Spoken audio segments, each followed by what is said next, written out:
Avec la permission d'Hachem, aujourd'hui on va essayer d'expliquer ce que la paracha elle nous dit. On va essayer de mettre en liaison la paracha de Tzav avec Pessah. Pessah, c'est l'une des fêtes qui reste jusqu'à maintenant une fête très mystérieuse. On ne la comprend pas. Parce que Pessah, c'est une fête de la guerre contre le pain. Alors que toute l'année, on mange de pain, toute l'année on fait Birkat Hamazon, toute l'année on fait Netilat Yadayim, le Motzi, on respecte le pain, on ne le jette pas, on l'embrasse. Et le pauvre, ce pain-là, qui nous rassasie pendant toute l'année, pendant un mois, on lui fait la guerre. On le cherche. Et surtout, le dernier jour avant Pessah, on le brûle. On lui fait un bisayon.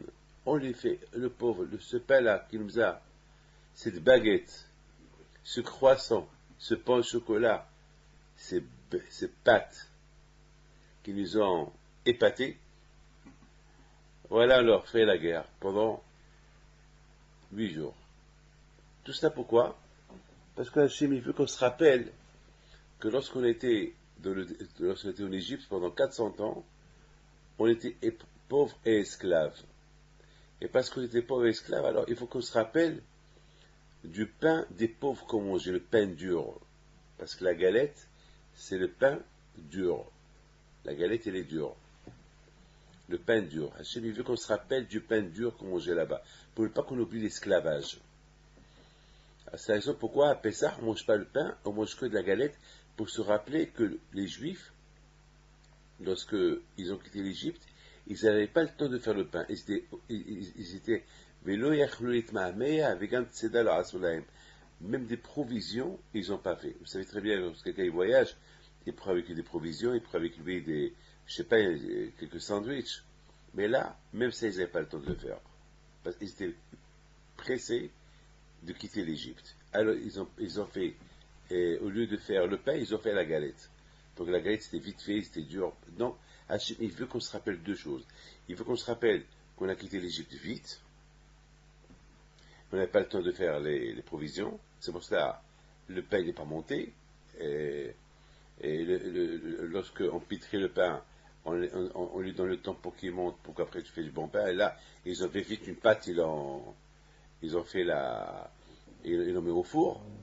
Donc, pour se rappeler de ça, et se rappeler qu'on était esclaves, qu'on a mangé que du pain dur pendant 400 ans. Alors moi, je me dis comme ça, moi je dis que vraiment, Hachem, il est extraordinaire, Akadosh Baruch Hu. Akadosh Baruch Hu, il aurait pu Akadosh Baruch Hu faire à ce que, à Pessah, on mange la galette et on mange le pain. Le pain, c'est le pain qu'on mange tout le temps, et la galette, on la mange pour se rappeler des 400 ans d'esclavage qu'on est resté là-bas en Égypte, et pour se rappeler aussi de la rapidité avec laquelle on a quitté l'Égypte, et c'est tout. Où est le mal? Regardez, lorsqu'un couple se marie, qu'est-ce qu'on lui dit? On lui dit, prends un verre, tu le casses. Pour se rappeler la destruction du Beth Amikdash. Au moment qu'il est tellement heureux, on lui dit, casse un verre. On ne va pas lui dire, pendant 7 jours, tu casses les verres, pour se rappeler de Beth Amikdash. On lui dit, voilà, tu casses un verre, pour se rappeler de la destruction de Beth Amikdash. C'est tout. C'est tout. Il y a beaucoup de gens aujourd'hui dans le monde qui font, lorsqu'ils bâtissent une nouvelle maison, ils laissent un petit endroit dans la maison qui n'est pas terminé, pour se rappeler de Beth Amikdash. C'est un signe, pour se rappeler de la destruction de Beth Amikdash. Que même que j'ai construit une très belle maison, j'ai pas oublié le beau Beth Amikdash. Le fait qu'il laisse un endroit qui n'est pas fait, ça le rappelle. D'accord? Il fait un petit endroit, c'est tout. Il ne va pas faire un mur. Il ne va pas faire un mur qui n'est pas fait. Non, un petit côté. Alors là aussi, oui, le problème de la Kadosh Baruch Hu. Il veut qu'on se rappelle de la sortie d'Égypte, qu'elle a été faite rapide. On l'a fait. On laisse on mange un morceau de galette et on va parler sur la sautée d'Égypte. Mais pourquoi la guerre au pain? Pourquoi la guerre au pain? Tout ce qui est Hametz à tel point que Hachamim me disent que quelqu'un qui fait une marmite, même si tu prends une marmite, l'équivalent du monde entier. Vous savez, aujourd'hui, je ne sais pas si vous êtes au courant ou pas, aujourd'hui dans le monde, il y a par exemple, par exemple, il y a quelques temps, ils ont fait l'omelette, la plus grande omelette du monde. Ils ont fait, je ne sais pas combien, des tonnes d'œufs. Et c'était une vingtaine de cuisiniers pour remuer l'omelette ou bien la plus grande pizza du monde. Vous voyez, aujourd'hui, vous comprenez, ils font des choses grandioses. Aujourd'hui, nous aussi, on aurait pu faire, la Torah nous dit de faire une grande matzah, et on la pose sur la table, et cette matzah-là, elle nous rappelle la sortie d'Égypte, elle nous rappelle plein de choses, et nous, on continue à manger le pain. Oui, le problème, non, Akadosh Baruch Hu, il veut qu'on fait la guerre au pain. À tel point que le pain, à tel point que Arizal, il dit, Arizal Akadosh, il dit, que celui qui mange, qui fait attention à Pessah, qui ne mange pas même pas 1 gramme de Hametz, c'est sûr qu'il ne va pas fauter toute l'année. 1 gramme de Hametz. Parce que le Hametz, il peut rendre n'importe quoi Hametz. Par exemple, tu as par exemple 1 milliard de tonnes de pommes de terre, 1 milliard de tonnes de purée de pommes de terre. Il y a 1 gramme de Hametz, 1 gramme de pain qui tombe dans cette purée qu'elle pèse des milliards de tonnes, eh bien, toute cette purée, elle n'est pas cachère. Toute cette purée, elle n'est pas cachère. Vous vous rendez compte? Toute cette purée, elle n'est pas cachère. Alors, c'est quoi ça? Ah, écoutez. C'est écrit dans la Torah de la paracha de la semaine, Zot, Akadosh Baruch Hu dit à Moshe Rabbeinu, Tzav et Aaron. Dis à Aaron et à ses enfants. Ordonne à Aaron et à ses enfants. Ce qui suit. Ceci est la règle de l'Holocauste. C'est Zot Torah Ta'ola. Ta'ola, c'est l'Holocauste, ça vient, c'est un sacrifice qu'on faisait au Beth Amikdash entièrement pour Akadosh Baruch Hu. C'est le sacrifice qui se consume sur le brasier de l'autel, toute la nuit jusqu'au matin. Ça veut dire que ce sacrifice-là, on n'avait pas le droit que le Kohen, par exemple, il prie quelque chose. Parce que vous savez, en général, tous les sacrifices qu'on fait, il y a des sacrifices que le Kohen il prend un peu, celui qui l'apporte il prend un peu, et après on le brûle pour le bon Dieu. Mais le sacrifice qui s'appelle l'Holocauste, Ola, lui, il doit être entièrement pour Hachem. Alors pour qu'il soit entièrement pour Hachem, ça prend du temps. Parce que c'est tout. Il n'y a aucune partie qui va en dehors d'Hachem. C'est tout pour Hachem. Alors ça prend du temps. Alors quand je vais au Khou, il a donné un laps de temps, il a dit, bon, on peut le faire toute la journée et toute la nuit. C'est-à-dire que même si par exemple tu as commencé à le sacrifier, à le brûler pendant la journée, et il n'a pas été encore tout brûlé sur l'autel de sacrifice, alors on peut continuer la nuit à le brûler. Mais ce qui est incroyable, ce qui est impressionnant, c'est que, écoutez bien, alors, Hachamim pose une question. Il dit, pourquoi la Torah dit ça, pourquoi la Torah dit le mot de ça, ordonne? Pourquoi la Torah ne dit pas, dis à Aaron que l'Holocauste, on peut le brûler toute la nuit, toute la journée, toute la nuit? Pourquoi la Torah dit ordonne, un ordre? Parce que dire et un ordre, c'est parce que je peux vous dire quelque chose, alors tu peux faire, tu peux ne pas faire. Bien sûr, il faut faire, mais je te demande, est-ce que tu peux faire? Mais alors je te dis, je t'ordonne. Alors là, je t'ordonne, t'as pas le choix. Je t'ordonne de faire. je peux te dire, tu peux venir demain matin? On va étudier un peu? Donc, voilà, tu peux venir, tu peux ne pas venir, tu peux avoir une excuse. Mais si je te dis, je t'ordonne de venir, ça veut dire, je m'en fous. Toute la nuit, tu ne vas pas dormir pour être là le matin. Alors, Akadosh Baruch Hu, il parle à Aaron avec un ordre. Je t'ordonne. Ah, maintenant, on pose la question. Pourquoi la Torah, elle utilise le mot je t'ordonne? Savent, ordonne. Alors, nos sages, ils sont partagés, mais ils disent des belles réponses. Ils disent comme ça, une très belle règle. Ils disent pourquoi? Parce que dans ce sacrifice-là, il y a une perte pour Aaron, il y a une perte pour les Kohanim. Parce que tous les sacrifices qu'ils ont, ils gagnent quelque chose dans le sacrifice. Il y a un morceau, il y a 2 kilos, 3 kilos, 10 kilos de viande pour eux. Et vous savez, c'est de la viande, hein. Chacun apporte un sacrifice. Après, ils ont 2 tonnes de viande par jour. Vous vous rendez compte? Ils peuvent être, la Gemara a dit que les Kohanim étaient milliardaires. C'est parce qu'ils avaient des clients. Parce que, par exemple, moi, David Pinto, chaque fois que je vais aller au temple, je vais aller chez le Kohen que je connais. Ah oui, les Patrick, là, le Kohen, ah oui, où est le Kohen? Chacun il avait comme chez les rabbins, il y a des gens, chacun est son rabbin, là aussi chacun est son Kohen. Donc vous vous rendez compte, il y avait beaucoup à gagner, les Kohen ils avaient beaucoup à gagner. Mais dans ce sacrifice de l'Holocauste, le Kohen il gagne rien. Il n'a rien pour lui. Le fait qu'il n'a rien pour lui, il risque d'être un peu fainéant. Tu comprends? Alors, la Torah, elle vient lui dire, je t'ordonne. C'est pas parce que là tu n'as rien, tu vas le faire comme ci, comme ça. Je t'ordonne. C'est pour ça, dans le sacrifice de Holocauste, il y a le mot ordre. Hachem, il dit, je t'ordonne. Que ce sacrifice-là, il faut bien le faire.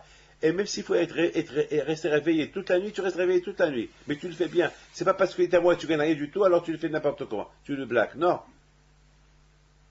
Et non seulement ça, il faut bien faire attention lorsque tu ramasses tes cendres et tu t'habilles, tu te déshabilles, et même que tu vas te salir, il ne faut pas dire, ah ben je vais me salir les vêtements en ramassant tous les cendres de ce sacrifice-là, il faut bien le faire.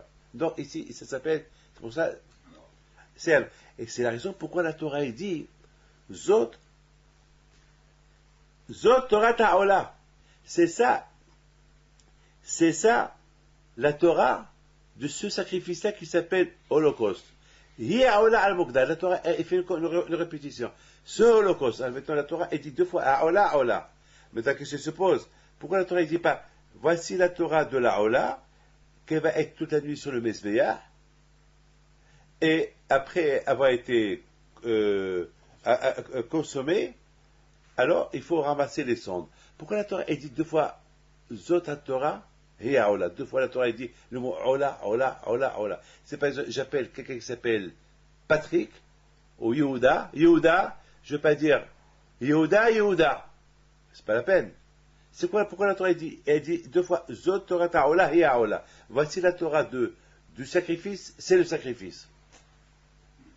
C'est que nous, on ne peut pas admettre que la Torah répète la chose 2 fois. Et si la Torah répète la chose 2 fois, c'est qu'il y a une raison.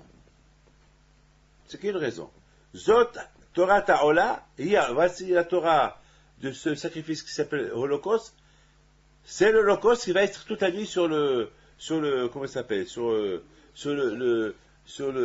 l'autel de sacrifice. C'est quoi ça?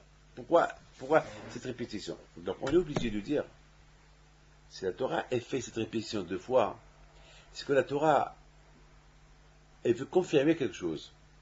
Parce que lorsqu'on répète la chose 2 fois, ça veut dire une confirmation. Parce qu'en général, on ne répète pas la chose 2 fois. Uniquement que lorsque je répète la chose 2 fois, ça veut dire fais gaffe, fais attention, je te confirme, fais attention. C'est comme par exemple, je dis à quelqu'un, hey David. Lorsque je dis David, ça veut dire j'ai vraiment besoin de toi.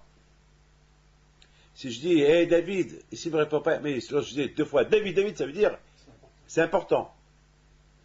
Eh bien, justement, ce qui est important là, c'est ça ce qu'on va essayer de comprendre. C'est quoi l'importance qu'il y a là? À telle époque que la Torah elle fait une répétition 2 fois. Écoutez très bien.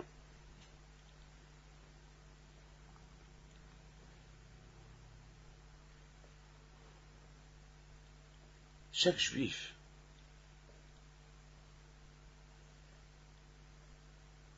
il a envie d'être un bon juif, mais il ne sait pas comment être un bon juif. Alors chacun il dit, eh ben, j'ai un bon cœur. Chacun il trouve une façon à lui, comment confirmer qu'il est un bon juif. Chacun il a sa manière. Il y a ceux qui viennent à la synagogue, il y a ceux qui font la tzedaka, il y a ceux qui vont à des cours de Torah. Chacun il essaye de se trouver une raison pour confirmer qu'il est, il est bon. C'est un bon juif. Mais jamais tu verras un qui va dire je suis un mauvais juif. Chacun va te dire je suis un bon juif. C'est dur parce que chacun comment il voit son judaïsme. Il y a ceux qui travaillent le Shabbat et pour eux ils sont des bons juifs parce qu'ils font quelque chose. Ils font par exemple, ils mettent les tefilines une fois par semaine. Donc pour eux ils sont des bons juifs. Ils ne voient pas le mal pour travailler le Shabbat parce qu'ils disent de toute façon travailler le Shabbat, on travaille le Shabbat, on gagne de l'argent, on fait la tzedaka avec l'argent. Donc ils se donnent une permission de travailler le Shabbat pour gagner de l'argent, pour faire la tzedaka, et en pensant qu'ils sont bons. Pourquoi? Parce qu'ils font la tzedaka. Ou bien parce qu'ils mettent la tefilin une fois par semaine. Comme quelqu'un il y a quelque temps, que j'ai rencontré dans la rue, et il a eu honte de me voir dans la rue parce qu'il était dans la voiture, et il me dit, je vais à une brit mila. Voilà. Il me dit, je vais. Je n'ai pas répondu. Mais par politesse, j'ai fait un sourire. Alors, ça veut dire, est-ce que ça justifie de prendre la voiture Shabbat pour aller à une brit mila? C'est vrai, une brit mila, c'est une mitzvah. Mais le bon Dieu t'a pas demandé de faire une mitzvah en faisant une avera. Tu peux pas. Tu fais une mitzvah, fais-la bien. Tu peux pas faire une mitzvah et en faisant cette mitzvah, tu es en train de faire avera, qu'elle est très grave. Prendre la voiture Shabbat pour aller à une brit mila.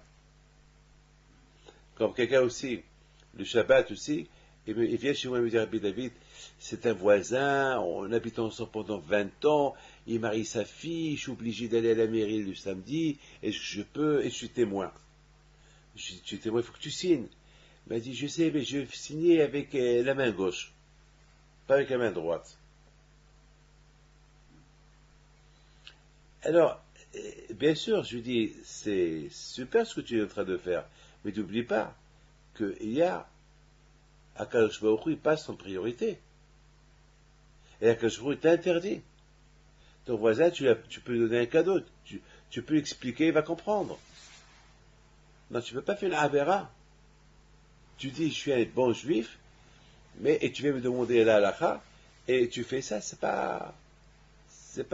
peux pas. J'ai apporté avec moi plein de livres cette semaine de Marseille, des questions sur la Torah, des questions tellement, que je ne pouvais même pas imaginer qu'on pouvait poser ces questions-là. Vous savez qu'il y a des milliards de questions qui se sont passées à l'époque des nazis. Lorsqu'un nazi, par exemple, un SS, il disait à un juif, compte combien des juifs il y a ici, et ces juifs-là qu'il est en train de compter, c'est des juifs qui vont être brûlés. Est-ce qu'il a le droit de les compter? Est-ce qu'il a le droit de compter pour un nazi combien des juifs il y a, sachant qu'ils vont être tués? Des questions terribles de halakha.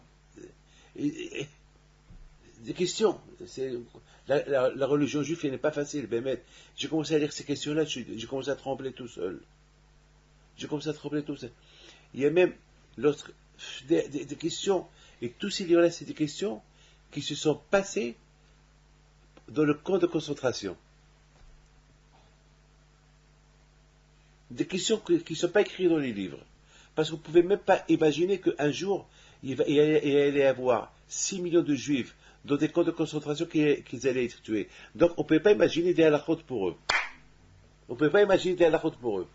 Et c'est des halakhot, des rabbins qui étaient dans le camp de concentration, qu'ils ont écrit ces halakhot-là. Chaque jour, être juif, c'est dur. On ne peut même pas bouger. Donc chacun, il a une manière, comment il voit son judaïsme. Mais il faut savoir une chose, Il n'y a pas beaucoup de manières pour comment être juif. Il y a une seule manière. Zot Torah Ta'ola. Voici la Torah pour être juif. Voici la Torah pour s'élever. Mais pour s'élever, tu comprends? Donc, lorsque la Torah est dit lorsque la Torah elle emploie un terme deux fois Ola, elle veut dire, voici la Torah, comment s'élever. Mais comment s'élever? C'est pas comme tu le penses. Mokda, il ne faut pas changer d'avis. Ne sois pas à ta guise. Mokda, selon ce que la Torah elle te demande. C'est pas à toi de venir et dire comment tu vois la Torah. Non, il faut voir comment la Torah elle veut, comment tu la fais. C'est pas comment toi tu veux la faire. C'est pas à toi de décider comment tu veux faire cette Torah. Par exemple, faire le pain. C'est pas à toi de décider comment faire le pain. Il faut faire le pain comment il se fait faire. Tu crois, tu as une baguette, je sais faire la baguette, je fais à ma façon. Non, tu ne peux pas faire à ta façon. Il y a une façon. Tu ne peux pas faire le pain avec comment ça s'appelle, avec du sable. Le pain, tu le fais avec la farine. Il faut faire la levure. C'est pas, je vais la faire à ma façon. Non, c'est pas ta façon. Mais toi, tu vas l'améliorer. Tu peux. Mais tu ne veux pas faire le pain si c'est pas à base de quoi? De farine. Le pain, il se fait à base de farine avec levure. Maintenant, tu veux le faire doux, tu veux faire un peu mieux avec des olives dedans. Ça, c'est autre chose. Ça, c'est des recettes. Ça, c'est des recettes. Ça, ce que la Torah veut. La Torah, elle te donne un ordre. Un ordre. Hachem, il nous donne un ordre. Voilà, je vous ordonne, Zot Torah Ta'ola. Voilà, je vous ordonne, et c'est avec un ordre. Je vous ordonne comment faire la Torah. Et comment la faire. Voilà comment la faire.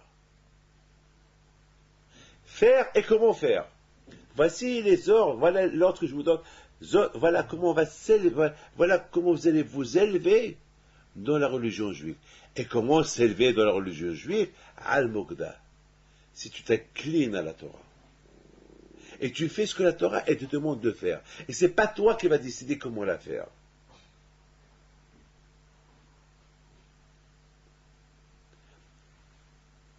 Comme jour, comme la nuit. C'est pas Zama que le jour je fais ça et la nuit je fais ça. Non. Et c'est ce que la Torah dit. Zot Torah Ta'ola, hiya Ola al-Mukda al-Mizbeach kol ha-layla ad ha-boker. Esh ha-Mizbeach tukadu. Il faut que le feu de la Torah, il faut qu'il soit imprégné en toi. C'est pas la nuit je fais comme je veux et le jour je fais comme je veux. Non. Il faut que tu fais ce que la Torah elle veut de toi et veut comment tu. Et c'est pour ça que la Torah elle parle d'un ordre. Pourquoi? Pourquoi je parle de la Torah, j'habille ce passouk-là qui parle de l'Holocauste, du Korban Ola, du sacrifice de l'Holocauste, je l'habille avec la Torah. Pourquoi? Parce que étudier la Torah et faire la Torah, c'est un grand sacrifice.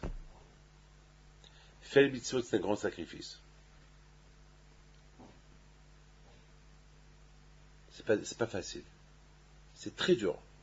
C'est très dur. C'est pas facile, c'est très dur. Et c'est pour ça que la Torah elle demande beaucoup de sacrifices à faire. La Torah elle demande beaucoup de sacrifices à faire. Parce que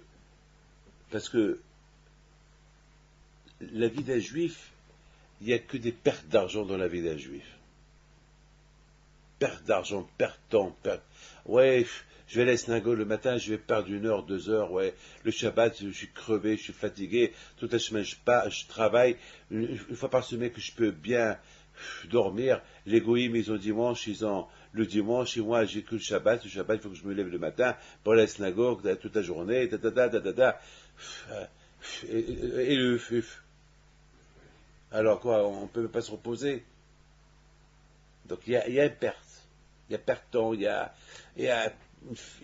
alors l'homme il peut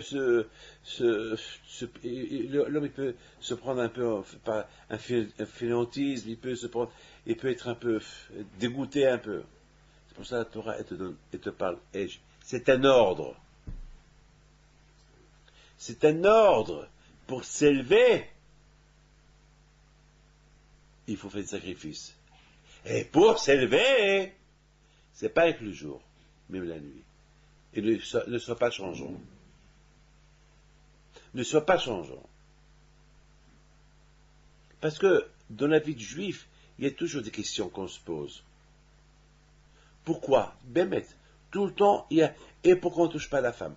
Et pourquoi on fait ça? Et pourquoi on ne fait pas ça? Vous connaissez la fameuse histoire juive, hein?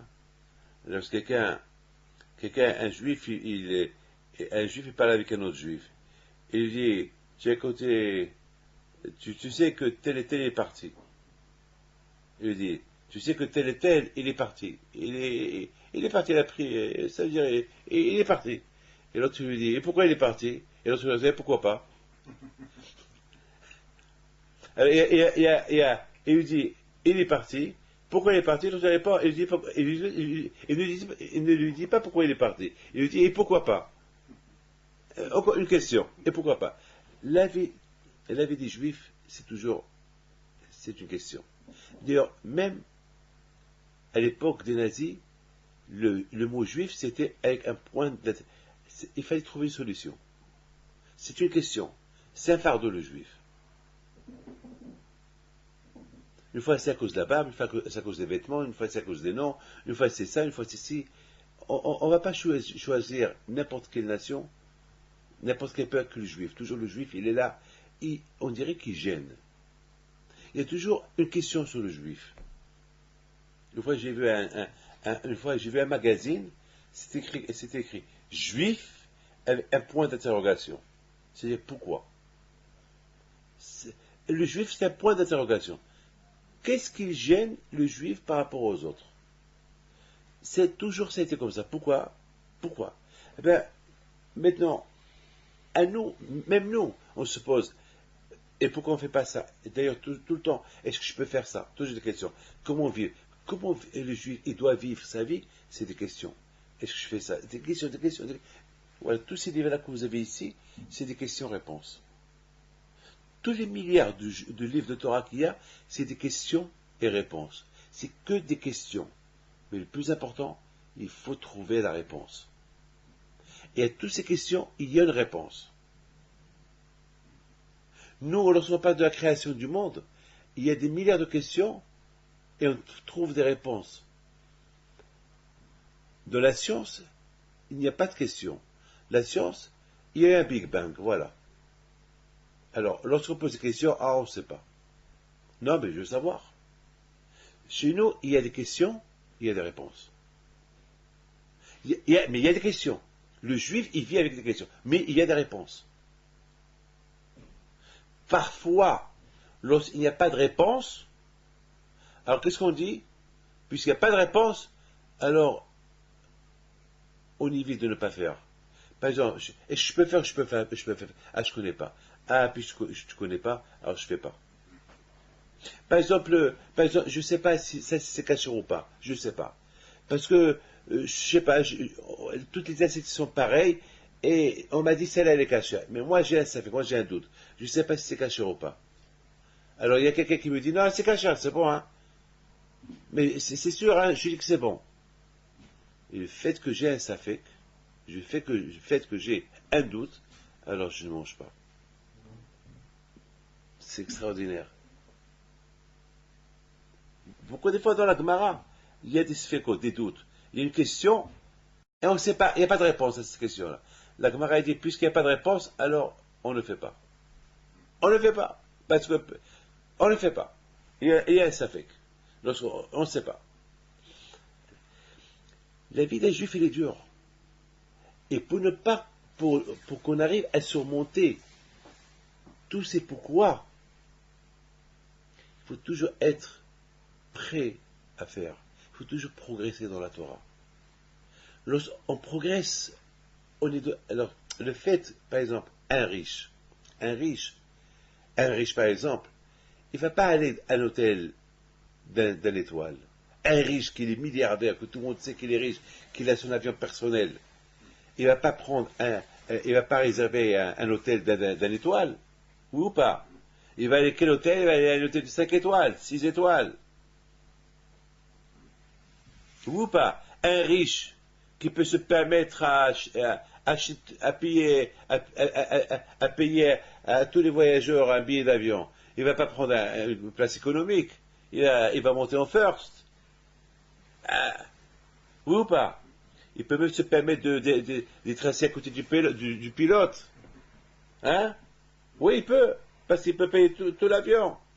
On ne peut pas imaginer qu'il va prendre l'économique, il n'est pas bête. Hachem, il veut qu'on soit riche dans la Torah. Zot Torah Ta'ola, tu lui dis, puisque tu es juif, alors déjà d'origine tu es riche. Le fait déjà que tu es juif, ça veut dire que tu es, parce que être juif, c'est que tu es connecté à Kadosh Baruch Hu. Donc dans ton origine, tu es riche. Tu es riche spirituellement. En plus, tu es riche spirituellement, tu ne peux que t'élever encore plus. Tu ne peux pas rester dans le même niveau. Tu ne peux pas régresser, tu ne peux pas tomber, tu ne peux pas.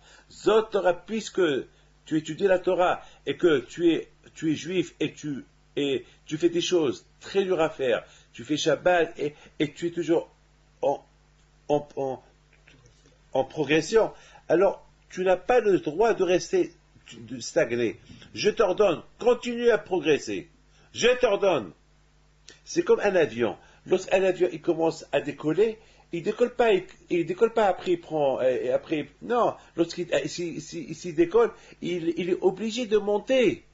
Parce que s'il ne met pas toutes les forces, toute l'énergie, tous les, comment ça s'appelle, comment ça s'appelle, hein?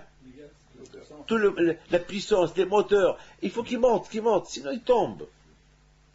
C'est de même dans le judaïsme. Dans le judaïsme, Zot Torah Ta'ola, lorsque tu commences à décoller, continue à décoller.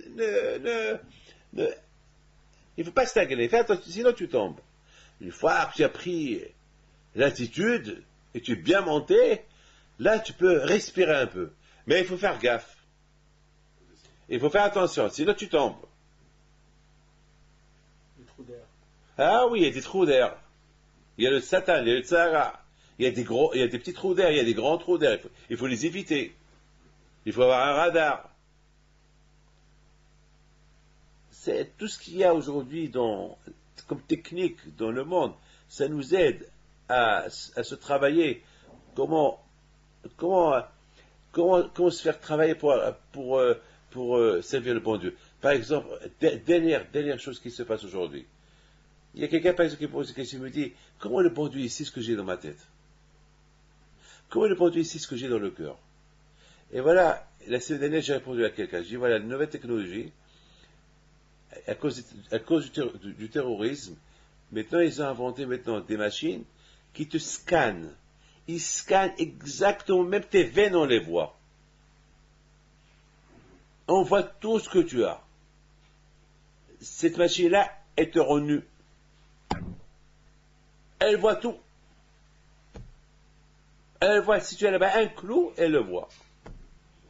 Alors, si une machine, elle voit ce que tu as dans ton corps, comment tu veux que Hachem qui t'a créé, il ne sait pas ce que tu as dans la tête? C'est beau, hein? Hein? Aujourd'hui, tu vas texter aujourd'hui à quelqu'un, la même seconde, il le reçoit. Je dis, c'est pas de même. Tu pries à Kadosh Baruch Hu, c'est des centaines de milliards de kilomètres entre toi et Kadosh Baruch Hu, ben c'est comme ce texto-là. À la seconde, il le reçoit. Il reçoit tout, hein. Tu fais des fautes dans le texto, tu corriges le texto. De même, tu fais une faute dans ta prière, tu la corriges.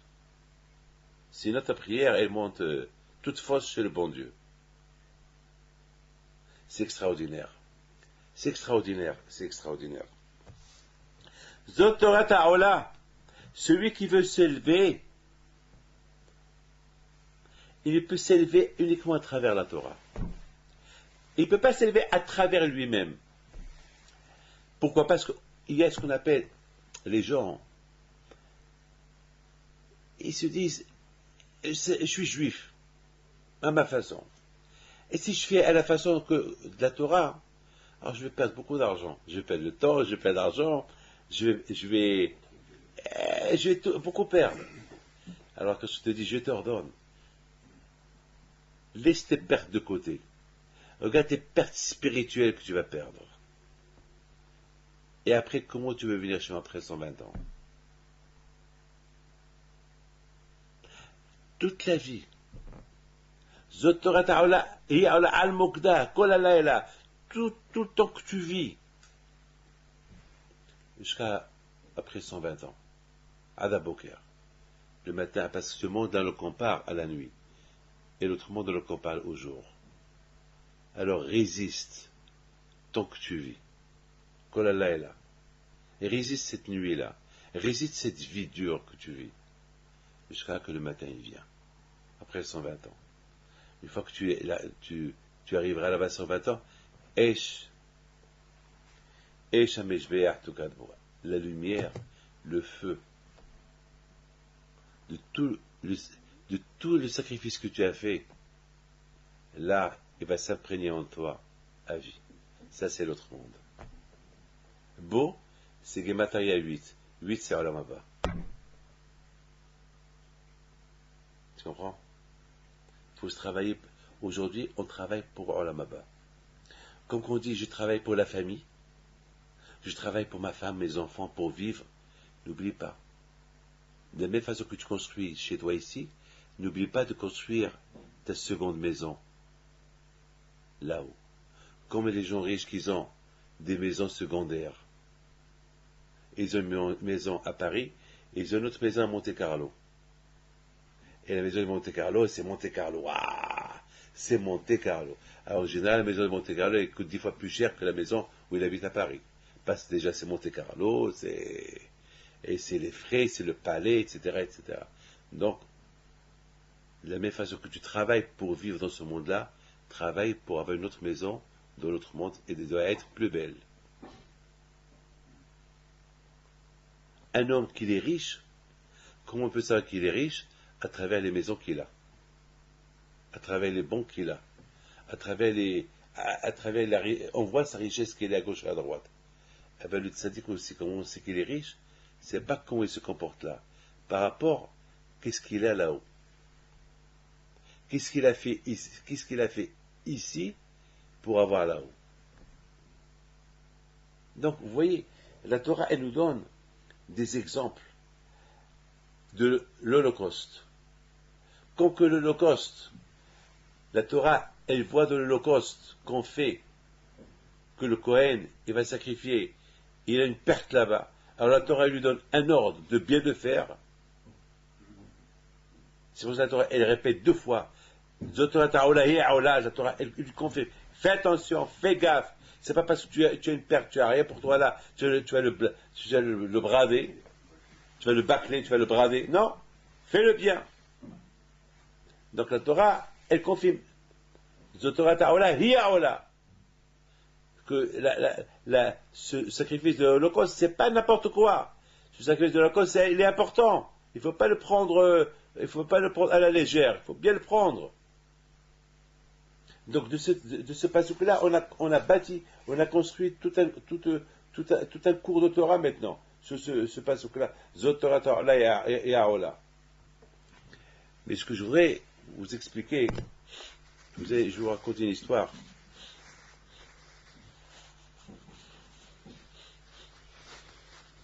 Écoutez bien cette histoire. Hier soir, j'étais à Arnasat Sefer Torah de notre ami Roger Aziza. Et il a raconté une histoire qui s'est passée entre moi et son père. Le père de Roger Aziza, il y a 19 ans, il avait atteint la maladie il avait la grave maladie. Et Roger Aziza, une fois il m'a dit, Rabbi David, mon père, il est en train de laver la mort. Peut-être qu'il va mourir ce soir, et ça ne vous dérange pas de venir avec moi le voir. Ben, je lui dis, avec plaisir. On est parti le voir à l'hôpital. C'est l'hôpital ici au 19e. Il était dans une chambre, il partageait la chambre avec un autre monsieur qui était dans le coma. Que lui aussi était Il était en train de mourir lui aussi, il avait une grosse tumeur à la tête, déjà il est rentré dans le coma. Et c'était pas un juif. Et je rentre, il me dit comment s'appelle le père de Roger Aziza. Je voyais le pauvre, parce que le médecin lui a annoncé qu'il allait mourir d'un jour à l'autre. Donc c'est choquant de savoir. C'est mieux de ne pas savoir quand la personne va mourir. Savoir d'un jour à l'autre, c'est la mort lente. Alors le pauvre, on voyait la mort sur son visage. Parce que le médecin, il a choqué. C'est pour ça qu'il faut toujours dire au médecin, il ne faut pas dire. Il peut le dire à la famille, c'est pas la peine de le dire aux patients, parce que c'est lui faire souffrir. Alors, je dis, Eliaou, tu vas pas avoir peur. Tu vas être fort. Tant qu'il y a la vie, il y a l'espoir. Allez, on va prier ensemble. Ben, Hachem, tu vas vivre. Et je raconte une histoire de Rabbi Pinto qu'il devait mourir et il avait rêvé son grand-père qui lui a dit, on a prié pour toi dans le ciel et au lieu que tu meurs maintenant, tu vas mourir dans 26 ans. Et grâce à Dieu, il est resté vivant 26 ans. Et après 26 ans, il est mort. Il y a aussi une histoire avec quelqu'un qui s'appelle, vous connaissez Gilbert Benamou, celui qui habite à Miami, son père Armand, il avait une crise cardiaque. Chaque fois qu'il avait des crises cardiaques, parce qu'il avait des problèmes au cœur, toujours on appelait mon père. Et un jour, il avait une crise cardiaque qui était impressionnante, et que les médecins ils ont dit il va mourir. Et mon père a dit non, dans 20 ans, il va encore vivre 20 ans. Et mon père, parce que mon père, il aimait beaucoup ce monsieur-là, il a dit, il a dit, ici, il meurt, il va m'envoyer des tricots de peau parce qu'il lui a envoyé des tricots de peau et des caleçons de Toulouse. Ici, il meurt, il va m'envoyer des tricots de peau et des caleçons de Toulouse. Qui? C'est la marque Darmar, c'est ça? Damar. Et mon père aimait cette marque-là. Et il a vécu 20 ans. Et après 20 ans, Armand Benamou, il a dit à sa femme, lorsqu'il était à l'hôpital, il a dit, crois, cette semaine, je vais partir. Elle a compris. Parce qu'exactement, dans la semaine, ils allaient arriver les 20 ans que mon père il avait promis. Et après 20 ans, bidiouk, date pour date, il est mort. C'est tzadikim. Tzadikim, c'est comme ça. Alors, j'ai commencé à lui raconter des histoires. Non, il faut vivre, Bon, il était heureux, content. Et en voulant partir, je vais vers le malade, le non-juif qui était à côté. Il y avait sa femme à côté. Et j'ai commencé à parler avec elle.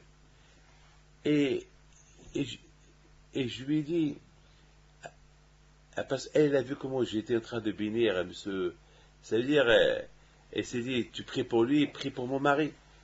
Alors je vais vers elle, je lui dis que Dieu fasse qu'il guérit et qu'ils soient en bonne santé. Mon histoire, moi, c'est termine là. Je suis parti. Il s'est passé que, après 2 minutes, le non-juif qui dormait à côté de monsieur Aziza, il se réveille. Il ouvre ses yeux. Il sort du coma. Il était dans le coma 7 jours. Il sort du coma. Vite, ils appellent les médecins. Les médecins, ils arrivent. Ils voient que le monsieur... tout de suite, ils ont commencé à lui mettre des... Et il voulait parler à sa femme. Et chaque fois qu'il voulait parler à sa femme, il n'arrivait pas à parler. Jusqu'à qu'il lui a enlevé le tube de sa bouche. Il a dit à sa femme, j'ai rêvé qu'il y avait un rabbin, un monsieur, avec une barbe blanche, qui était en train de me bénir. Il m'a dit, lève-toi.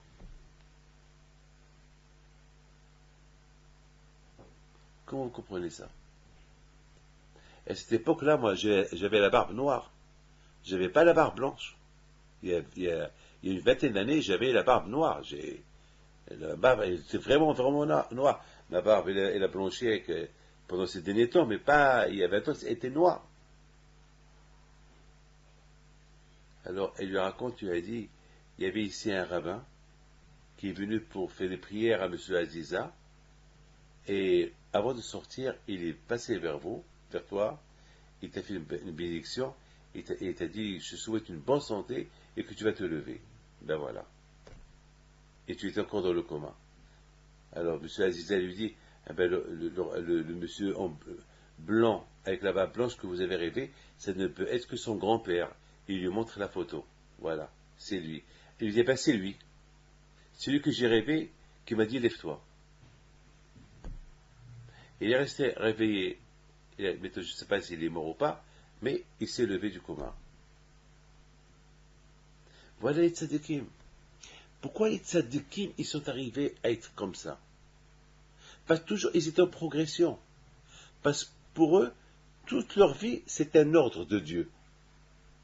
C'est pas un jour, ils font comme ça. Chaque chose qu'ils font, pour eux, c'est un ordre de Dieu, il faut le faire. Il faut bien le faire. C'est pas qu'il faut le faire, mais il faut bien le faire. C'est ça, Zotorat Haola, Hi Haola. C'est pas qu'il faut le faire, mais il faut bien le faire. Parce que faire, tout le monde fait, mais il faut bien le faire. C'est la raison pourquoi la Torah dit Zotorat Haola, Hi Haola. Voici la Torah, comment progresser, mais comment progresser? Comment il faut faire pour progresser? C'est comme ça. Il faut que tu maintiens. Il faut que tu te maintiens dans la Torah nuit et jour. Pendant toute ta vie jusqu'à la mort. Et à la mort, ça y est. Tu vas t'accrocher à Dieu, c'est fini. Mais tant que tu es là, à toi d'apporter Dieu vers toi.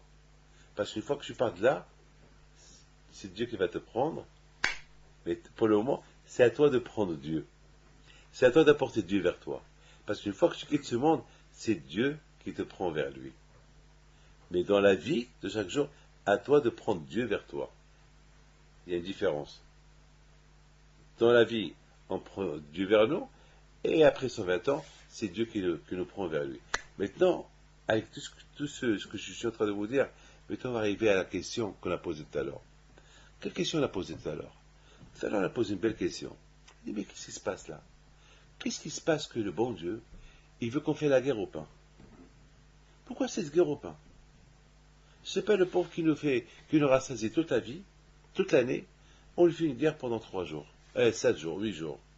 Et pendant 1 mois à l'avance, on fait le détective. On cherche. On fait la police. On cherche. Qu'est-ce qui se passe? Eh bien justement, cette belle question-là, qu'on vient de poser maintenant, il faut qu'on y trouve une réponse. Il faut qu'on y trouve une réponse. Mais il n'y a pas de réponse. Il n'y a pas de réponse. C'est une question. C'est une question qu'on ne trouvera jamais la réponse. Il n'y a pas de réponse à cette question. Il n'y a pas de réponse. Parce que le pain, c'est pas comme le cochon qu'on n'a pas le droit de manger toute la vie. Là, il n'y a pas de question. Là, le pain, tu le manges toute ta vie, et pendant 8 jours, tu lui fais la guerre. Pourquoi? On peut trouver beaucoup de systèmes. Qu'est-ce qu'il veut le bon Dieu? Il veut le bon Dieu qu'on se rappelle de la sortie de l'Égypte. D'accord, on va le faire. Qu'est-ce qu'il veut le bon Dieu? Qu'on se rappelle qu'on était esclaves pendant 400 ans en Égypte. D'accord. Alors pourquoi cette guerre? Eh bien, il n'y a pas de réponse. Alors quand tu vas trouver cette réponse, la réponse, tu la trouveras uniquement le jour que tu te poses plus cette question. Ah. Tu as compris? La réponse, elle est le jour que tu vas plus poser cette question. Tu vas avoir une émouna, que c'est normal. C'est beau, hein? Il faut qu'on arrive à plus se poser des questions. Alors, tant qu'on pose encore ces questions, c'est que on doit encore travailler. On doit encore c'est vrai, voici la Torah. Mais c'est ça la Torah. Ça veut dire qu'il faut qu'on arrive à ça veut dire que c'est normal. C'est Hachem qui a voulu. Il n'y a pas de problème. Il faut qu'on arrive à ça. Il faut que chaque jour, il arrive à ce que chaque mitzvah qui le fait, c'est vrai, il y a beaucoup de questions, pourquoi, mais Il faut qu'on arrive à ce que il n'y a pas de raison. Pourquoi je dois faire ça? Parce que c'est comme ça. Et pourquoi comme ça? Parce que c'est comme ça. Et pourquoi comme ça? Parce que c'est comme ça. Allez, pourquoi ça? Parce que c'est comme ça. Et pourquoi ça? D'accord, allez, je me pose pas de questions. D'accord, allez. Ce que Hachem veut, je le fais. Parce que tant qu'il y a la vie, tant qu'on vit, il n'y a que des questions. Il y aura un moment qu'il n'y aura plus de questions. Il viendra un moment qu'il n'y aura plus de questions. Parce qu'on trouvera tout normal et que vraiment on trouvera des réponses à tout. Par exemple, cette fameuse question, où était Dieu lorsqu'il y a eu les 6 millions de juifs tués par les nazis? Il y a beaucoup de gens, où était Dieu? Moi j'ai des réponses, mais c'est pas tout le monde qui va accepter mes réponses. Et même si on accepte mes réponses, moi-même j'ai des questions sur mes réponses. Une fois j'étais en train de discuter sur l'Holocauste, sur la Shoah, et avec quelqu'un, il me pose des questions jusqu'à la fin. Et j'étais convaincu. Après, c'est moi qui s'est posé une question. Et elle me dit alors? Je dis, ben, je ne sais pas. Maintenant, c'est moi. J'ai tout répondu, et à la fin, moi-même, j'ai une question. Après, je lui dis, mais pourquoi tout ça? Elle me dit alors? J'ai dit, tu vois, si on pose cette question, c'est que on n'est pas encore convaincu de ce que Dieu a fait, ce qui s'est passé. Alors la vraie réponse, on l'aura que là-haut. Mais c'est un travail. C'est un travail, et c'est pour cela la